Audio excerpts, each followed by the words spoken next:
দেখো রুদ্রর অবস্থা দেখছো, পুরো খাটের মধ্যে ও বলছে নাকি দোকান দিয়েছে। দেখো দেখছো চারিদিকে খেলার জিনিসগুলো একটা একটা করে গাড়ি সব চারিদিকে সাজিয়েছে, সাজিয়ে বলছে খেলার দোকান দিয়েছে।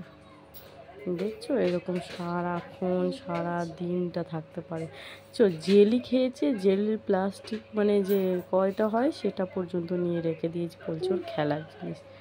তো বন্ধুরা কিছু বলার আর নেই, এরকম সারাদিন করতেই থাকে। একা একা কী আর খেলবে বলো বন্ধুরা, যেমন পায় তেমন খেলো এটুকুর মধ্যে। বন্ধুরা দেখতে থাকো। বন্ধুরা তোমরা সবাই কেমন আছো? আশা করছি সবাই ভালো আছো এবং সুস্থ আছো। তো আমিও অনেকটাই ভালো রয়েছি, সবাই ভালো আছে মোটামুটি। তো এই দেখো প্রথমে তোমাদের দেখায় এই যে জামা কাপড়গুলো দেখো, দেখো এতগুলো সব। তো তোমরা তো সবাই জানো যে আমার বিজয় সোনা চলতে পারে না, অসুস্থ, যার জন্য ওর জন্য অনেক কাপড় লাগে। আজকে এতটাই গরম পড়েছে না কি বলবো। কিছুক্ষণ আগে না দেখলাম ঠান্ডা হাওয়া দিচ্ছে, মেঘলা মেঘলা আকাশ, ভাবলাম বৃষ্টি হবে, সেই ভেবে জামা কাপড়গুলো তুলে নিয়েছিলাম। তো বৃষ্টিটা হলো না, আবার টানা রোদ। দেখো বন্ধুরা রোদ্দুর দেখতে পাচ্ছ, দেখো আবার টানা রোদ্দুর দিয়েছে।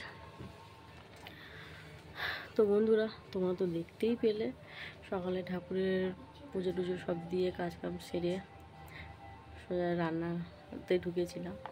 তো কী কী রান্না করেছি সেটা তোমাদেরকে বলা হয়নি বা দেখানো হয়নি, বেশি কিছু করিনি। একবেলা রান্না, ঝিঙে আলু দিয়ে পোস্ত করেছিলাম, বেগুন ভাজা করেছিলাম, আর আজকে তো নিরামিষ, একটু ডাল করেছিলাম। আর তোমরা তো সবাই জানো যে আজকে বুদ্ধ পূর্ণিমা, মানে যেটাকে বলা হয় ধর্মের পুজো আর কি। তো সেই পুজোটা এদিকে কোথাও হয় কি আমি জানি না, তবে আমার বাপের বাড়িতে হয়। বাপের বাড়িতেও তো আজকে থেকে আজ 3-4 দিন ওখানে মানে গান হবে, মনসার গান, শীতলার গান, তারপর অনেক অনুষ্ঠান হবে। তো আমার মাও পূজা দেয়, দণ্ডি কাটে, তো আমি যেতে পারলাম না। এটাই হচ্ছে আফসোস, কী আর করা যাবে বলো বন্ধুরা, সময়ের সাথে সাথে সব কিছু চেঞ্জ করতে হয়, তাই না? তো আগে কি করতাম জানো তো বন্ধুরা, ছোটোবেলায় যখন কোনো গান অনুষ্ঠান হতো না,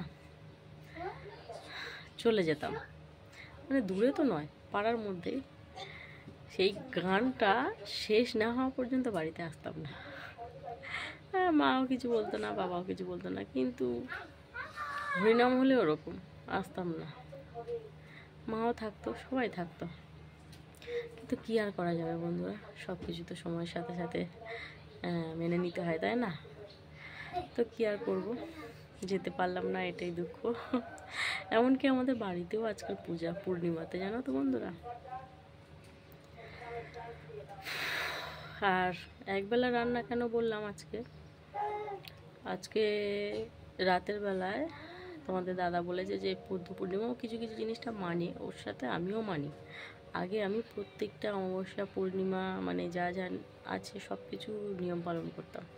বিয়ের পর সব কিছু ছেড়ে গেছে, কিছু কিছু আছে। তো এখন করে তোমাদের দাদাভাই দিকে অমাবস্যা পূর্ণিমাটা বেশ মানি, আর আমাকেও করে, কারণ আমার তো বাতের ব্যথা আছে, প্রচণ্ড যন্ত্রণা করে।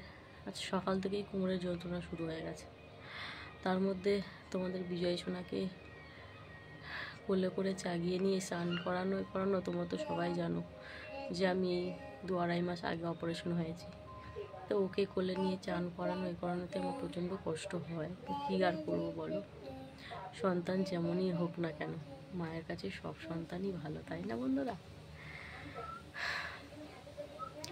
আর রাতের বেলা আজকে রুটি করব, আর দেখি কিছু ভাজা বা তরকারি যাও কিছু একটা করে নেব।